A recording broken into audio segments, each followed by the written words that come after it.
जय हिंद साथियों। तो आज हम लोग देखेंगे बीए सेमेस्टर 2 ज्योग्राफी का सिलेबस। जी हाँ, बीए सेमेस्टर 2 ज्योग्राफी का जो सिलेबस है अपडेटेड सिलेबस के अकॉर्डिंग चल रहे हैं, क्योंकि पिछले बार कुछ स्टूडेंट सेमेस्टर 1 में गड़बड़ हो गए थे, है ना।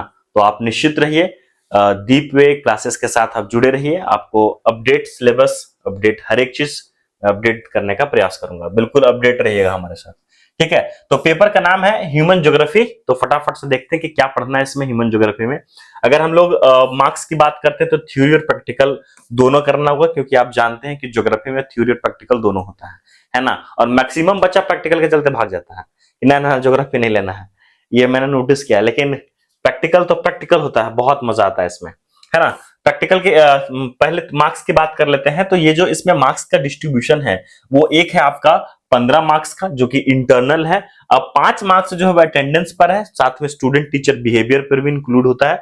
और 10 मार्क्स जो है वो इंटरनल आपको लिख करके लाना पड़ेगा, मतलब 15 मार्क्स आपको आंतरिक से मिले जाएगा, ठीक है। 60 मार्क्स जो है वह जहां सेंटर देगा वहां पे बाह्य परीक्षा लिख करके आपको लाना पड़ेगा। टोटल हो जाएगा आपका 60 और 15 मिलाकर के 75 मार्क्स हो जाएंगे। एम जो है आपका 75 है। पासिंग मार्क्स की बात करते तो आपका 30 है, मतलब कम से कम 30 नंबर लाना होगा बबुआ। अगर इससे कम हुआ तो तुम फेल, समझ लेना, है ना। अब आते हैं आप प्रैक्टिकल पे। प्रैक्टिकल में जो है वह आपका टोटल मार्क्स है वो 25 का है, और पासिंग मार्क्स जो है वो आपका 10 मार्क्स का है। तो कम से कम प्रैक्टिकल में 10 नंबर आपको लाना पड़ेगा। अब हम लोग देखते हैं डिटेल्स, इसको देखेंगे कि किस प्रकार से क्या चीजें इसमें करनी है, कैसे पढ़ाई करनी है ना। कैसे पढ़ेंगे, क्या पढ़ना है, कहां से पढ़ेंगे, सब कुछ हम लोग डिस्कस करने वाले हैं, ठीक है। तो आते हैं पहले मॉड्यूल पर। तो फर्स्ट मॉड्यूल में जो दिया हुआ है आपका वो है फर्स्ट मॉड्यूल। हाँ जी, फर्स्ट मॉड्यूल यही है ना। थोड़ा और बड़ा कर दे, उम्मीद है अब ठीक लग रहा होगा ये। हाँ, मॉड्यूल 1 की बात करते हैं। मॉड्यूल 1 में क्या पढ़ना है भाई? तो मॉड्यूल 1 की अगर हम लोग बात करते हैं तो इसमें देखिए meaning, meaning, nature and scope of human geography, है ना। तो हिंदी में बोलेंगे मानव भूगोल के प्रकृति और इसके विशेष क्षेत्र को आपको पढ़ना है। साथ में इसके मीनिंग अर्थात अर्थ को पढ़ना है। तो क्वेश्चन इस प्रकार से बनाया जा सकता है कि मानव भूगोल को परिभाषित करते हुए इसके प्रकृति एवं विशेष क्षेत्र का वर्णन करें, ठीक है। तो इसमें पढ़ना क्या मिलेगा? आप पढ़ना क्या है? मीनिंग पढ़ना है, तो कम से कम 4-5 डेफिनेशन ह्यूमन ज्योग्राफी की याद कर लो, कहानी खत्म। नेचर याद कर लो कि नेचर में है क्या इसकी, ठीक है। इसके बाद स्कोप्स, जिसको विशेष क्षेत्र के रूप में जानते हैं, इसके अंदर कौन कौन से विशेष क्षेत्र को शामिल किया जाता है। चिकित्सा भूगोल है, आर्थिक भूगोल है, राजनीतिक भूगोल है, सामाजिक भूगोल है, सांस्कृतिक भूगोल है। तो जिसको जिसको भी शामिल किया जाता है उसको डिटेल से आप लोग कर लेना। फिर है प्रिंसिपल्स ऑफ ह्यूमन ज्योग्राफी, मानव भूगोल के जो सिद्धांत हैं, है ना। मानव भूगोल के संदर्भित में जो सिद्धांत दिए गए हैं, जो सिद्धांत प्रस्तुत किए गए हैं, उस सिद्धांत को आपको पढ़ना है, ठीक है। Evolution of human man, classification of risk, जो जितने भी प्रजाति हैं उसका आपको वर्गीकरण करना है। मानव प्रजाति, है ना, मानव की जो प्रजाति पूरे विश्व में पाई जाती है उसका वर्गीकरण करना है। फिर आगे है characteristic of rich and distribution, ठीक है।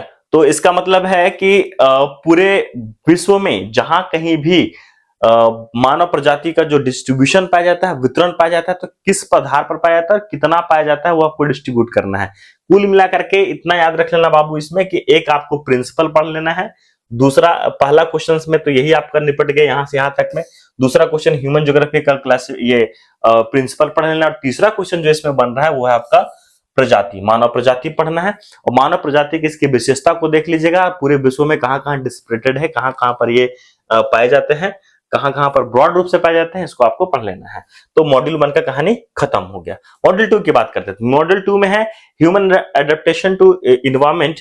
अब जो प्रकृति के साथ मानव ने सामंजस्य स्थापित किया है उसके बारे में पढ़ना है। कौन कौन स्थापित किया है, किसको किसको पढ़ना है, इसको देखिए। एक है आपको मिला है पढ़ने के लिए स्कीमो, और एक है मिला हुआ बुशमैन। स्कीमो जो कि ठंडे प्रदेश में रहने के लिए जाने जाते हैं, इग्लू बना करके रहते हैं, है ना, कच्चे मांस खाने के लिए जाने जाते हैं, ठीक है। बुशमैन की बात करते हैं तो बुशमैन अफ्रीका के कालाहारी मरुस्थल में पाए जाते हैं। सीधे तौर पे क्वेश्चन बना देगा बाबू कि बुशमैन का निवास स्थल है, तो याद रखिएगा अफ्रीका का कालाहारी क्षेत्र, वहां पर कुछ कंट्रीज में है। इस पर डिटेल से इसका वीडियो हम लोग कहिएगा आप लोग तो हम बना करके डाल देंगे, जो आपको देखने में पढ़ने में आपको सुविधा प्रदान करेगा, ठीक है, आगे बढ़ते हैं। तो आगे है world growth and distribution of population.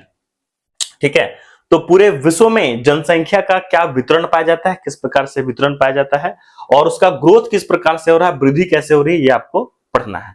अब इसमें पढ़ेंगे क्या, तो क्या पढ़ना है आपको, तो डिस्ट्रीब्यूशन में सिर्फ वितरण ही नहीं पढ़ना है कि कितना कितना वितरण पाया जाता है, कहां पर सघन पाया जाता है, कहां पर मध्यम है, कहां पर विरल है, कहां पर न्यूनतम जनसंख्या वाला क्षेत्र है या निर्जन प्राय क्षेत्र के रूप में है, तो ये तो पढ़ना ही है आपको। लेकिन इसमें एक चीज और याद नहीं मेंशन किया हो, लेकिन आप लोग क्वेश्चन कभी कभी बनाया है तो उसको याद कर लीजिएगा। हो सकता है कि आपसे पूछ दे कि इसको प्रभावित करने वाले कारक कौन कौन से हैं, तो इसे जनसंख्या को प्रभावित करने वाले कारक हैं उसको भी याद कर लीजिएगा।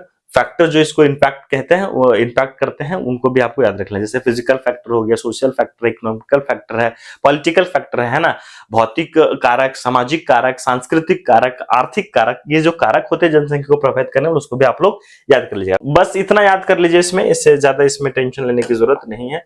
इसको छोड़ दीजिएगा ये टॉपिक को, यहां से क्वेश्चन कभी ना पूछा है ना पूछेगा। ठीक है, पढ़ना क्या है उससे ज्यादा जरूरी है छोड़ना क्या है, ये भी जानना जरूरी है ना। आगे आगे आते हैं, तो नेक्स्ट टॉपिक यहां पर देखिए, यहां पर दिया हुआ है माइग्रेशन का। ठीक है, तो अगला टॉपिक आपको पढ़ने के लिए दिया हुआ है माइग्रेशन, और माइग्रेशन में देखिएगा तो इसमें पढ़ने के लिए दिया हुआ है टाइप्स, कि प्रवास के प्रकार कितने हैं, कौन कौन से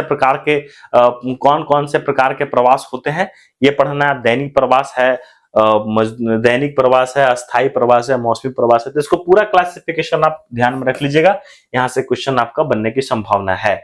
लेकिन इसमें कुछ थियोरीज भी डायरेक्ट रूप से पढ़ने के लिए दिया हुआ है, जिसमें ली और रेवेनस्टीन, ये दो विचारधारा, भौगोलिक विचारधारा जिन्होंने प्रस्तुत किया है प्रवास को लेकर के, है ना, प्रवास को लेकर के इन्होंने दो विचारधारा प्रस्तुत किया है दोनों विद्वानों ने, कि प्रवास के संदर्भ में, तो ये दोनों थ्योरी को भी पढ़ना है। तो मतलब कि बाबू थ्योरी पूरा डिटेल से आपको कर लीजिएगा, ली का और रेवेनस्टीन का, किसके संदर्भ में, तो माइग्रेशन के संदर्भ में, प्रवास के संदर्भ में, है ना। अब आते हैं इसके बाद है trends and patterns of urbanization. ठीक है, तो ये यहाँ अर्बनाइजेशन को जिसको बोलते हैं हिंदी में बोलेंगे नगरीकरण, तो नगरीकरण की कौन क्या पैटर्न है, किस प्रकार के वहां पे पैटर्न पाए जाते हैं। यहाँ पर पैटर्न में का कहने का मतलब है सेटलमेंट से रिलेटेड पूछ रहा है आपसे, कि सेटलमेंट में कौन कौन से पैटर्न पाए जाते हैं। चेस बोर्ड पैटर्न है, तीर पैटर्न है, गोलीय पैटर्न है, अरिय पैटर्न है ना। तो इस तरह से जो पैटर्न पाए जाते हैं उसको आपको लिखना है, आपको ध्यान में रख लेना है। अब मॉड्यूल 3 की बात करते हैं, तो मॉड्यूल 3 में है settlement structure, rural, urban, social, economical, cultural factor influencing. तो सेटलमेंट स्ट्रक्चर, जो सेटलमेंट स्ट्रक्चर पाया जाता है वो रूरल क्षेत्र का भी और अर्बन का, ग्रामीण क्षेत्रों में भी और नगरीय क्षेत्रों में जो मानव बसा के जो संरचना पाई जाती है, तो उस संरचना को कौन कौन से फैक्टर प्रभावित करते हैं, कौन कौन से फैक्टर के अकॉर्डिंग से लिखना है। तो सामाजिक कारक, आर्थिक कारक, सांस्कृतिक कारक, ये तीनों के आधार पर इसको तैयार करना है। तो इसको आप अर्बन का कर लीजिए या अर्बन का कर लीजिए, या तो रूरल एरिया का कर लीजिए, ग्रामीण का कर लीजिए, या तो नगरीय कर लीजिए, इसी से आपका काम हो जाएगा। इससे आप थोड़ा बस जहां ग्रामीण यूज कर रहे थे वहां पर अर्बन कर दीजिए, बहुत ज्यादा चेंज नहीं होगा, थोड़ा बहुत चेंज होगा, उसको आप आराम से कर सकते हैं इजीली वे में। ठीक है, आगे है dynamic of settlement structure, rural settlement characteristics and type and regional pattern. ठीक है, तो यहां पर आपको पढ़ना था अर्बन क्षेत्र का पैटर्न, यहां पर देखिएगा।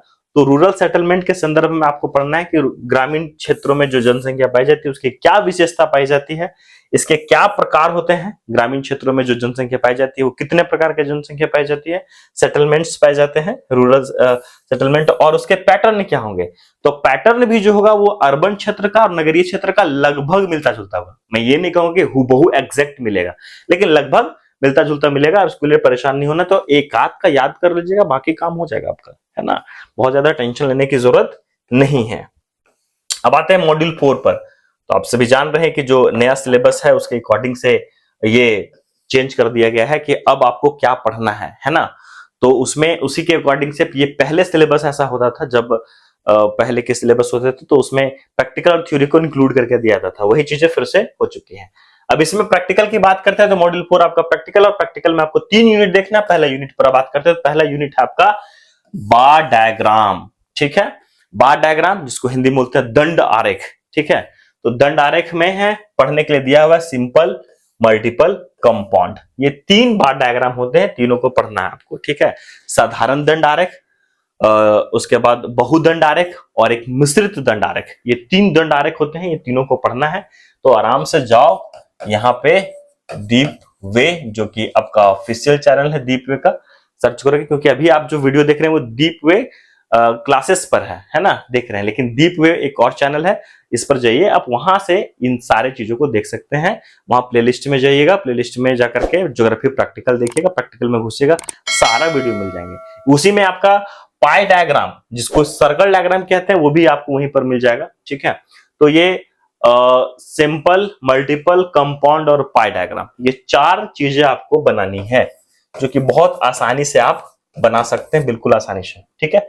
इसको बना लीजिएगा। अब यूनिट 2 की बात करते हैं, तो इसमें है स्टैटिक टेक्निक्स पढ़ना है आपको, जिसमें पढ़ने के लिए क्या दिया हुआ है, तो पढ़ने के लिए दिया हुआ है आपका मीन, मीडियन एंड मोड, माध्य, माध्यक और बहुलक, ये 3 चीजें पढ़ने के लिए दी हुई है। तो ये मैथ का पार्ट है, अगर आपसे हो पाता तो ठीक है, तो आप कमेंट कर में बताइएगा, या फिर जो ऑफिशियल नंबर दिया गया है दीपवे का, आप उसमें मैसेज कर सकते हैं। अगर आपसे नहीं हो पाएगा तो मैं इस पर एक अलग से क्लास प्रोवाइड कर दूंगा, ताकि आप इसको, इन चीजों को आराम से बना सकते हो, ठीक है। हालांकि आपने 10th में बनाया होगा। इसमें एक और मोस्ट इंपॉर्टेंट चीज पढ़ने के लिए दिया है, वो है स्टैंडर्ड डेविएशन, ठीक है। स्टैंडर्ड डेविएशन जिसको बोलते हैं मानक विचलन, ये आपको पढ़ने के लिए दिया हुआ है। तो आप इसको भी, स्टैंडर्ड डेविएशन हिंदी में मानक विचलन कहते हैं, इसको भी आप लोग ध्यान में रख करके पढ़ लेना। तो यहां पर हो गया आपका 1 2 3 4 5 6 7 और 8, ये 8 प्रैक्टिकल पढ़ लो भैया, काम खत्म। अब इसमें से उम्मीद है ज्यादातर कि आपके परीक्षा में कोई सिंपल मिलेगा, या फिर मल्टीपल में चांसेस थोड़ा कम है, ज्यादा चांसेस है कि सिंपल आपको मिलेगा बनाने के लिए। कहीं कहीं पर पाई भी मिल जाता है, लेकिन ज्यादातर चांस है कि सिंपल मिलना चाहिए आपको। और इसमें अगर हम लोग बात करें तो इसमें किसी का मीन निकालने के लिए दे देगा, बहुत ज्यादा अगर एग्जामिनर को परेशान करने का मन करेगा तो मीडियन दे देगा, इससे ज्यादा आपसे नहीं पूछेगा। कुछ जगह पर होंगे जहां पर स्टैंडर्ड डेविएशन पूछा जा सकता है आपसे, ठीक है। तो आसान, आप आराम से देख लीजिए, प्रैक्टिकल आराम से बन जाएगा। और फिर पीएनबी बना लेना है, फाइल बना लीजिए, फाइल बना करके जमा कर दीजिएगा जिस दिन परीक्षा हो उस दिन। ये पीएनबी जो है वो आपका 4 नंबर का है, और वाइवा जो आप जवाब दोगे वो 5 नंबर का है। तो टोटल 9 नंबर यहां से है, ठीक है, 4 5 9 नंबर, और प्लस 8 8 16 मार्क्स यहां से, इस तरह से टोटल होते हैं आपके 25 मार्क्स, 25 मार्क्स। तो ये है इसका सिलेबस, आप देख लिए हैं। अगर आपको और किसी चीज की प्रॉब्लम है तो बताना कमेंट सेक्शन में, फिर मैं उस पर वीडियो बना करके डाल दूंगा। धन्यवाद, जय हिंद।